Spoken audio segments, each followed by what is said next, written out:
오늘 하나님의 말씀은 사사기 1장 1절에서 7절까지의 말씀입니다. 여호수아가 죽은 후에 이스라엘 자손이 여호와께 여쭈어 이르되 우리 가운데 누가 먼저 올라가서 가나안 족속과 싸우리이까? 여호와께서 이르시되 유다가 올라갈지니라. 보라, 내가 이 땅을 그의 손에 넘겨주었노라 하시니라.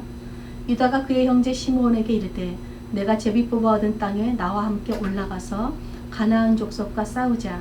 그리하면 나도 네가 제비 뽑아 얻은 땅에 함께 가리라 하니 이에 시므온이 그와 함께 가니라.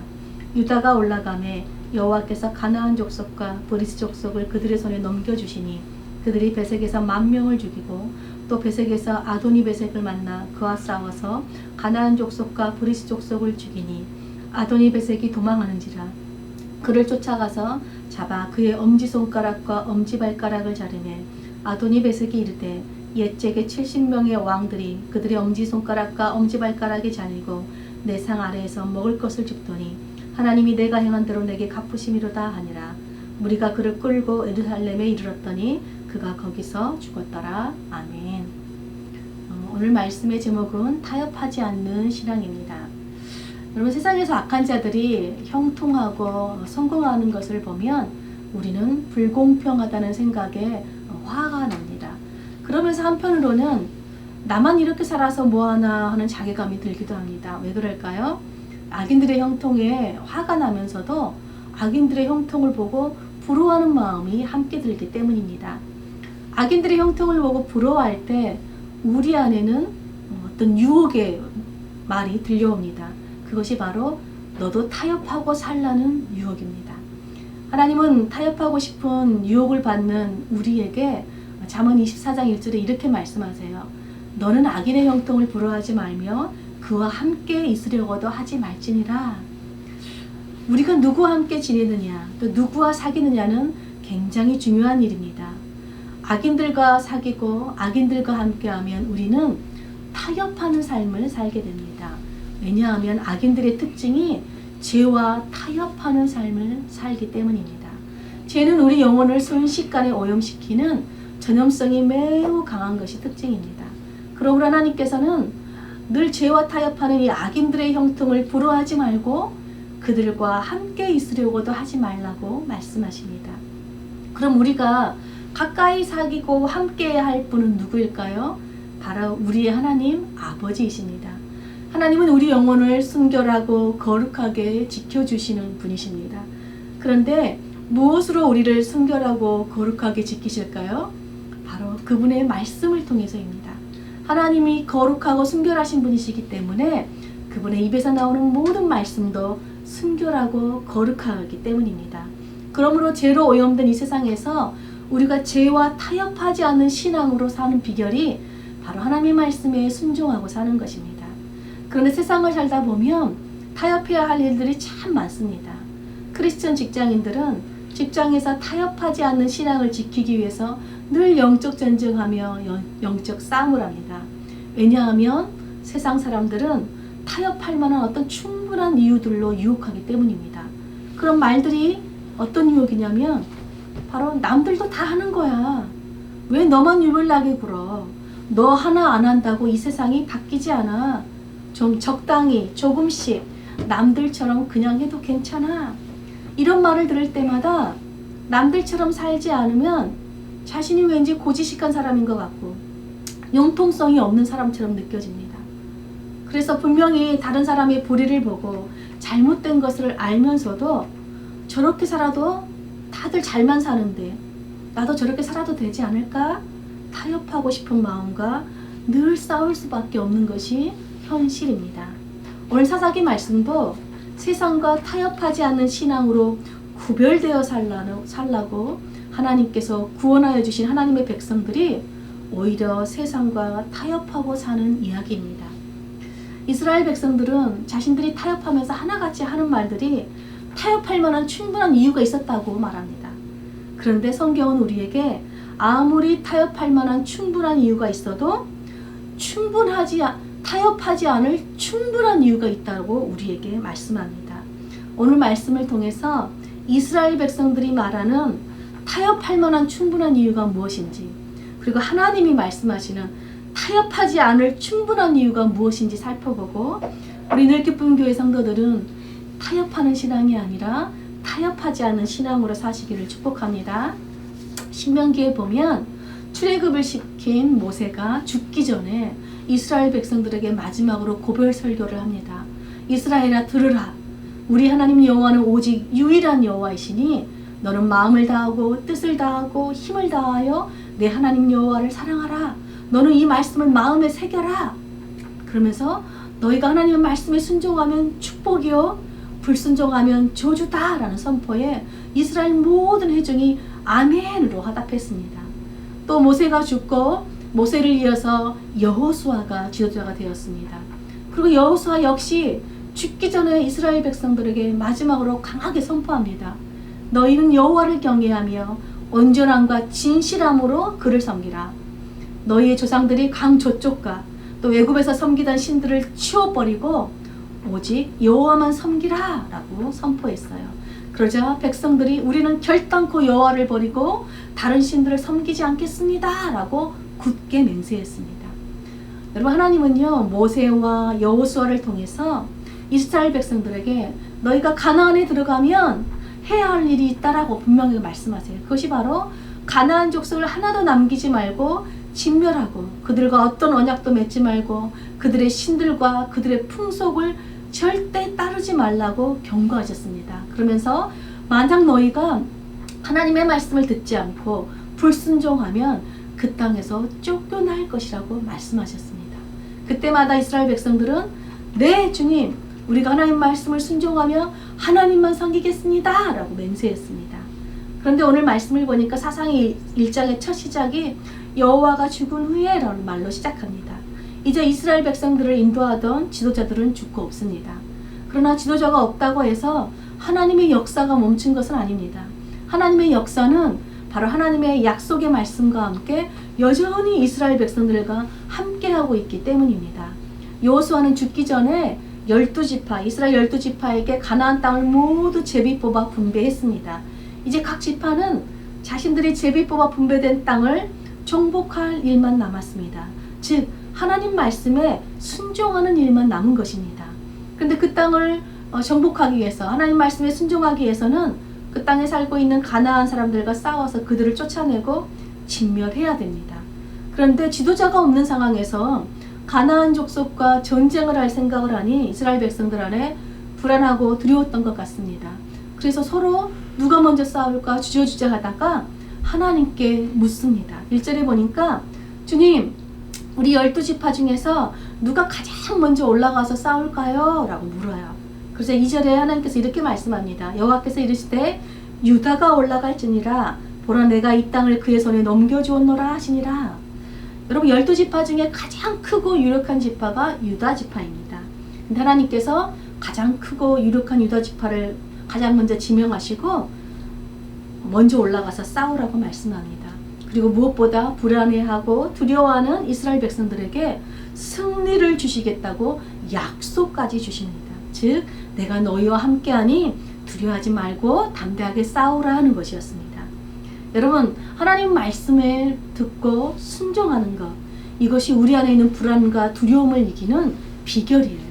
그리고 모든 영적 전쟁에서 승리할 수 있는 비결입니다. 여러분, 말씀에 순종하는 것만큼 하나님의 강력한 역사도 없습니다. 그런데 하나님의 말씀을 들은 유다 지파가 어떻게 했을까요? 우리 3절 한번 읽어보겠습니다. 유다가 그의 형제 시므온에게 이르되 내가 제비 뽑아 얻은 땅에 나와 함께 올라가서 가나안 족속과 싸우자. 그리하면 나도 네가 제비 뽑아 얻은 땅에 함께 가리라 하니 이에 시므온이 함께 가니라. 여러분, 하나님께서 분명히 유다 지파만 지명하셨어요. 유다 지파만 올라가서 싸우라고 말씀하셨습니다. 그런데 유다 지파는 시므온 지파에게 함께 싸우자라고 도움을 요청하는 거예요. 하나님께서 승리를 주시겠다고 이미 약속하셨음에도 불구하고 하나님의 말씀을 온전히 신뢰하지 못한 것입니다. 그래서 가장 12지파 중에서 가장 작은 지파가 시므온 지파였는데 그 작은 시므온 지파를 의지하는 것입니다. 여러분, 아무리 숫자가 적고 또 내가 불리한 전쟁 같아 보여도 하나님께서 승리를 약속하시면 반드시 말씀대로 승리를 주십니다. 하나님의 말씀, 약속을 믿는 자들에게는요, 능치 못함이 없기 때문입니다. 하나님은 말씀으로 함께 하시는 분이십니다. 이것을 믿으면 순종하는 것이고 불신하면 불순종으로 이어지는 것입니다. 그렇게 유다는 시므온 지파와 연합군을 이루어서 전쟁에 나갑니다. 베색에 가서 가나안과 브리스 사람 1만 명을 무찌릅니다. 또 베색의 왕인 아도니 베색도 사로잡습니다. 그런데 분명히 4절에 보니까 하나님께서 유다 지파가 지금 승리한 이유는 시므온과 연합해서 이긴 것이 아니라 하나님께서 그들을 유다의 손에 넘겨주셨기 때문이라고 기록해요. 즉 전쟁에서 승리할 수 있는 것은 오직 하나님께서 베풀어 주신 은총 때문이라는 것입니다. 그런데 유다 지파가 사로잡은 이 아도니 베색을 바로 죽이지 않고 어떤 행동을 해요. 그 행동을 함께 보겠습니다. 6절 보겠습니다. 아도니 베색이 도망하는지라 그를 쫓아가서 잡아 그의 엄지손가락과 엄지발가락을 자르매. 여러분, 엄지손가락을 잘랐다는 것은 더 이상 칼을 잡을 수 없도록 만든 거예요. 또 엄지발가락을 잘랐다는 것은 제대로 설 수 없도록 만든 것입니다. 여러분, 이 당시 고도의 군동의 사람들, 즉 가나안 사람들은 전쟁 중에서 전쟁할 때 적의 신체를 잔인하게 절단하여서 수모를 준 다음에 죽이는 것이 흔한 행위였습니다. 그런데 이 자신의 엄지손가락과 엄지발가락이 잘린 이 아도니 베색이 놀라운 말을 합니다. 우리 7절 한번 같이 읽어보겠습니다. 아도니 베색이 이르되 옛적에 70명의 왕들이 그들의 엄지손가락과 엄지발가락이 잘리고 내 상 아래에서 먹을 것을 줍더니 하나님이 내가 행한 대로 내게 갚으심이로다 하니라. 무리가 그를 끌고 예루살렘에 이르렀더니 그가 거기서 죽었더라. 여러분, 아도니 베색의 말에는요, 의미심장한 이중적인 의미가 있어요. 첫째로는요, 자신이 과거에 적들에게 행했던 그 잔인한 행동대로 하나님께서 자신을 심판하고 계신다고 지금 고백합니다. 즉 내가 심은 대로 거두었다라는 고백이에요. 근데 둘째는 또 어떤 의미냐면, 그런데 지금 유다 지파가 지금 하고 있는 행위가, 자신에게 하고 있는 행위가 바로 심판을 받고 있는 지금 가나안 왕의, 악한 왕의 행위를 따라하고 있는 악한 행위라는 것입니다. 즉 한마디로 너희도 나와 같구나 라는 그런 뜻이죠. 여러분, 하나님께서 가나안 사람들을 진멸하라고, 바로 죽이라고 명령하신 이유가 바로 이들의 악한 행위와 풍습을 따르지 말라고, 본받지 말게 하시기 위해서였습니다. 그런데 12지파 중 가장 크고 유력한 유다 지파가 바로 진멸해야 할 가나안 이 왕을 진멸하지 않고 오히려 가나안의 악한 풍습을 지금 따라하고 있어요. 그들처럼 되고 있는 것입니다. 심지어 그렇게 잔인하게 엄지손가락과 엄지발가락을 자르는 그 수모를 준 다음에도 아도니 베색을 바로 죽이지 않고 어떻게 합니까? 예루살렘까지 끌고 갔대요. 성경에 보니까 유다 지파가 아도니 베색을 죽였다는 말이 없어요. 무슨 말입니까? 그를 예루살렘으로 끌고 갔더니 그냥 그가 거기서 죽었다라고만 기록해요. 이 말은 무슨 말입니까? 유다 지파가 아도니 베색을 죽였다는 말이 아니라 그냥 아도니 베색이 죽었다는 거예요. 그럼 아도니 베색이 어떻게 해서 죽었을까요? 분명히 손발이 잘린 그 부분에 감염에 의해서 죽었을 것입니다. 가나안 족속과 구별되어서 그들과 다르게 살라고 하나님께서 이스라엘 백성들을 구원해 주셨는데 하나님의 말씀에 불순종하고 오히려 그들처럼 되고 있는 것입니다. 여러분, 하나님은 약속하신 말씀대로 유다 지파에게 전쟁에서 승리를 주셨습니다. 승리는 하나님께서 주셨는데 그 승리의 기쁨을 누리는 이 이스라엘 백성들이 하나님께서 가장 싫어하는 가나안의 악한 풍습을 따라 누리고 있는 것입니다. 여러분, 왜 그랬을까요? 여러분, 이스라엘 백성들은 가나안 사람들의 악함을 보고 분노하면서도 우리도 그들처럼 되고 싶어하는 부러워하는 마음, 탐욕이 있었기 때문입니다. 여러분, 탐욕은요, 우리로 하여금 부러워하는 대상을 닮아가게 해요. 우리도 그들처럼 되고 한다고 따라하게 하는 것입니다. 여러분, 그래서 우리가 불순종하는 가장 큰 이유가 바로 이 탐욕 때문입니다. 그렇게 가장 먼저 전쟁을 시작한 유다 지파는요, 베색을 점령하고 이어서 예루살렘과 헤브론까지 점령하게 돼요. 또 시몬 지파와 합세하여서 스밧에 거주하는 가나안 족속과 가사와 아스글론 또 에그론 지역까지 다 점령해서 계속해서 전쟁에서 승리를 합니다. 근데 사사기 기자는 다시 한번 유다 지파가 전쟁에서 승리하는 이유를 다시 한번 명확하게 기록해요. 그러면서 이들의 또한 불순종도 함께 기록합니다. 우리 1장 19절 한번 다 같이 읽겠습니다. 여호와께서 유다와 함께 계셨으므로 그가 산지 주민을 쫓아내었으나 골짜기의 주민들은 철병거가 있으므로 쫓아내지 못하였으며. 그럼 사사기 1장을 하나님께서 올라가라는 명령으로 시작해요. 올라가라는 말은 가나안을 정복하라. 올라가서 가나안 족속을 쫓아내고 진멸하라는 명령입니다. 그렇게 하나님의 명령으로 시작했는데 사사기 1장에서 가장 많이 나오는 단어가 무슨 말인지 아세요? 바로 쫓아내지 못했다는 말이에요. 가나안 사람들을 죽이지 않고 살려두었다는 말입니다. 사사기 1장의 시작은 분명히 하나님께서 가나안을 정복하라, 내쫓으라는 명령으로 시작했는데 마지막 말씀은 이스라엘이 가나안과 함께 살고 있었다. 즉 하나님 말씀에 불순종했다라는 말로 끝이 납니다. 이스라엘 백성들은 하나님께 하나님 우리 어떻게 할까요? 묻습니다. 묻기는 묻는데 하나님 말씀대로 들은 대로 온전히 순종하지는 않습니다. 전쟁에서 싸우긴 싸우는데 적당히 타협을 하면서 싸웁니다. 자신들이 순종하고 싶은 것만 순종하고 순종하기 싫은 것은 순종하지 않는 거예요. 부분적으로만 순종하는 것입니다. 그러면서 이스라엘 백성들은 자신들이 가나안 족속들을 쫓아내지 못하는 그들과 타협할 수밖에 없는 충분한 이유가 있었다라고 변명해요. 그 첫 번째 이유가 무엇인가 보니까 골짜기 주민들에게는 철병거가 있다는 것입니다. 산지 주민들과 싸워서는 그들을 쫓아냈어요. 근데 골짜기 주민들은 쫓아내지 못합니다. 왜 그랬을까요? 막강한 군사력인 철병거가 그들에게 있었기 때문입니다. 철병거를 보고 우리보다 저들이 더 훨씬 강하기 때문에 우리는 싸워서 이길 수가 없다라고 포기해버린 것입니다.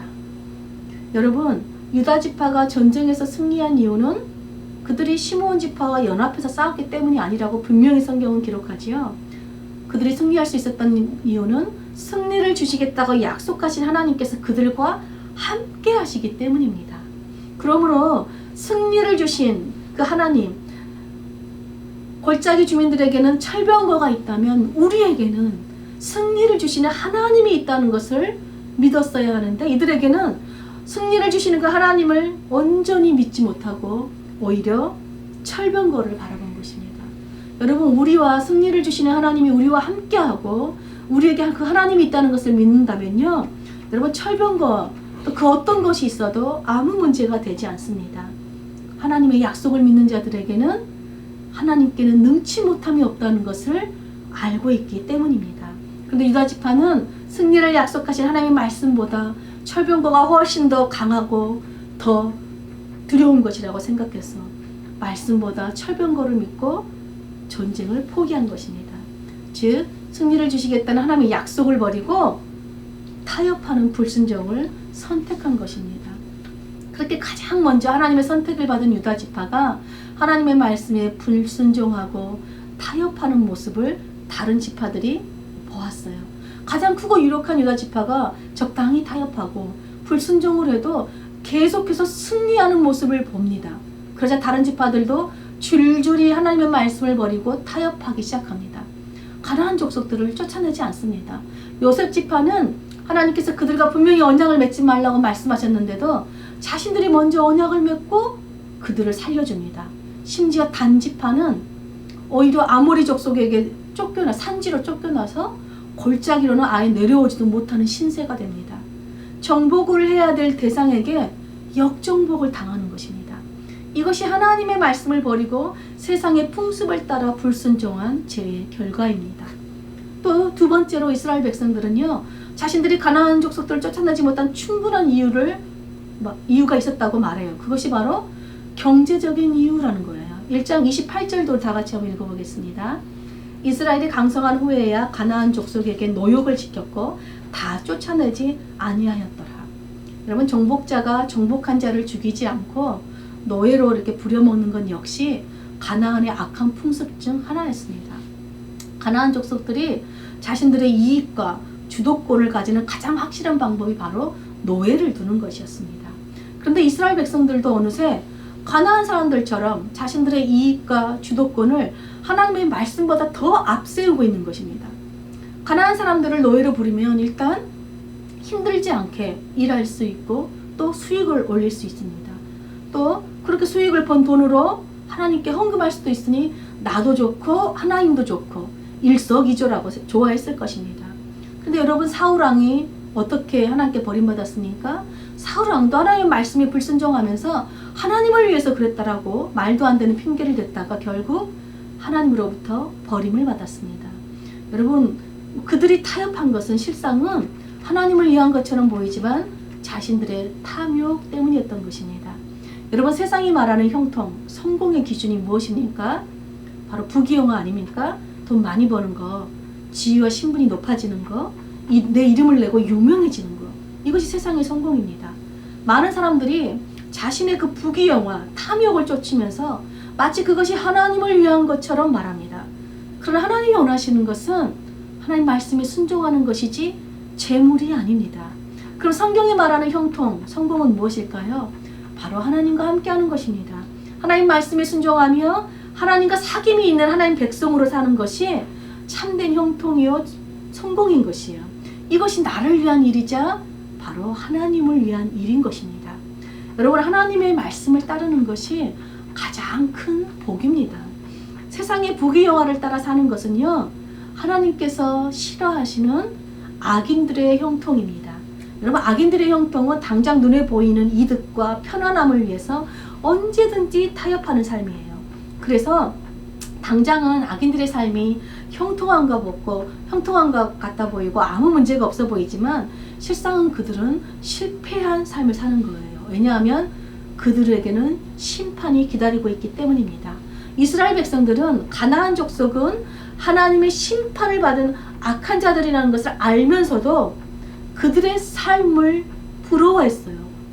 결국 그들처럼 되고 싶다는 그 부러워하는 탐욕의 마음이 하나님의 말씀을 버리고 타협하는 불순종의 삶을 선택하게 한 것입니다. 여러분, 그렇다면 현대를 살아가는 우리 요즘 성도들에게는 사사기 시대 때보다, 시대의 그 철병거보다 더 무서워하는 것이 무엇일까요? 요즘은 바로 코로나 바이러스인 것 같아요. 제가 어떤 성도한테 들은 말이 있어요. 코로나가 너무 두렵다는 거예요. 그래서 코로나가 종식될 때까지는 자신은 그냥 온라인 예배만 드리고 모이는 예배는 절대 하지 않겠다고 말하는 사람이 있었습니다. 또 어떤 사람이 있었냐면요, 집에서 예배 드리는 것이 너무 익숙해져서 그냥 편한 복장, 편한 자세, 그리고 내가 그냥 편한 시간에 드리고 싶은 편한 시간에 예배를 드린다는 거예요. 그리고 예배 시간에 커피도 마시고 왔다 갔다 하면서 어느새 자신이 편안함과 타협하고 있는 모습을 발견했다고 말하는 사람도 보았습니다. 여러분, 집에서 드리든 예배당에서 드리든 내가 예배하는 그곳이 하나님의 말씀이 임재하는 거룩한 장소, 바로 교회가 되는 거예요. 여러분, 코로나가 아무리 위협하고 우리를 두렵게 할지라도 우리 하나님께 드리는 예배를 타협할 만한 충분한 이유가 되지 못합니다. 눈앞에 보이는 이익과 아무리 큰 편안함이 있더라도 여러분, 우리는 타협할 수밖에 없었다라는 말은 핑계밖에 되지 않는 것입니다. 타협하는 신앙은 언뜻 보기에는 아무 문제가 없어 보여요. 여전히 하나님이 함께하는 것 같고 모든 것이 평탄해 보입니다. 그러나 타협하는 심판은요, 하나님의 책망과 불순종의 대가는 피할 수가 없습니다. 우리 2장 2절 그래서 3절까지 한번 같이 읽겠습니다. 하나님의 말씀을 계속해서 불순종하는 이스라엘 백성들에게 하나님께서 말씀하십니다. 2장 2절 3절입니다. 너희는 이 땅의 주민과 언약을 맺지 말며 그들의 제단들을 헐라하였거늘 너희가 내 목소리를 듣지 아니하였으니 어찌하여 그리하였느냐. 그러면 내가 또 말하기를 내가 그들을 너희 앞에서 쫓아내지 아니하리니 그들이 너희 옆구리에 가시가 될 것이며 그들의 신들이 너희에게 올무가 되리라 하였노라. 여러분, 하나님은요, 너희가 쫓아내지 않은 그 가난한 사람들 때문에 너희 스스로 고통을 당할 것이라는 것입니다. 너희가 스스로 그 대가를 자초한 거란 것입니다. 이것이 하나님 말씀에 불순종하고 세상과 타협한 죄의 대가라는 것입니다. 물론 하나님은 이스라엘 백성들이 부르짖고 회개하면 다시 그들을 구원해 주셨어요. 그러나 그들이 다시 또 하나님 말씀에 불순종하면 하나님은 또 내버려 두셨습니다. 여러분, 마귀는요, 지금도 우리들에게 세상과 타협할 만한 충분한 이유가 있다고 우리를 유혹해요. 먹고 살려면 어쩔 수 없잖아. 남들과 경쟁해서 이기려면, 손해보지 않으려면 이 정도는 괜찮아. 늘 경제적인 이유로, 두렵다는 이유로, 나보다 상대가 더 강하다는 이유로 타협하라고 우리를 유혹합니다. 그래서 성경은 우리에게 분명히 말합니다. 타협하지 않을 충분한 이유가 있다고. 그 충분한 이유가 무엇입니까? 바로 철병거보다도, 코로나 바이러스보다도 더 강력하게 역사하시는 하나님, 그리고 그분의 약속의 말씀입니다. 하나님의 백성은 하나님의 입에서 나오는 하나님의 말씀으로 사는 구원받은 백성들입니다. 디모데후서에 보면 사도 바울이 2장 5절에 이렇게 말합니다. 경계하는 자가 법대로 경계하지 아니하면 승리자의 관을 얻지 못할 것이며. 여러분, 이 땅에서 우리는 믿음의 선한 싸움을 싸우는 우리 십자가의 군사들, 군병들이에요. 근데 우리 십자가 군병들이 믿음으로 싸움을 할 때 반드시 지켜야 할 법이 있다는 거예요. 그 법이 바로 하나님 말씀에 순종하며 사는 것입니다. 사랑하는 여러분, 타협하지 않고 하나님 말씀에 순종하고 사는 것, 이것이 우리가 하나님을 닮아 거룩하고 순결하게 사는 것입니다. 여러분, 타협하지 않고 하나님 말씀에 순종하는 것이 바로 모든 두려움을 이기는 비결이고 죄로 오염된 이 세상에서 승리하는 비결입니다. 그리고 마지막 날에 우리에게 승리의 면류관을 얻게 하는 영생의 길도 바로 하나님 말씀에 순종하는 것입니다. 하나님 말씀에 순종하는 이 타협하지 않은 신앙이 하나님이 우리와 영원히 함께하는 형통의 삶이요 축복의 삶인 것입니다. 그러므로 우리 사랑하는 늘 기쁜 공동체는 타협할 만한 충분한 이유가 있다고 세상이 우리를 유혹하고 또 미혹할지라도 하나님의 말씀에 순종하는, 타협하지 않은 신앙을 지킴으로써 이 세상에서 영원히 하나님과 함께하는 형통하고 승리하는 하나님의 백성들로 사시기를 간절히 축복합니다. 아멘.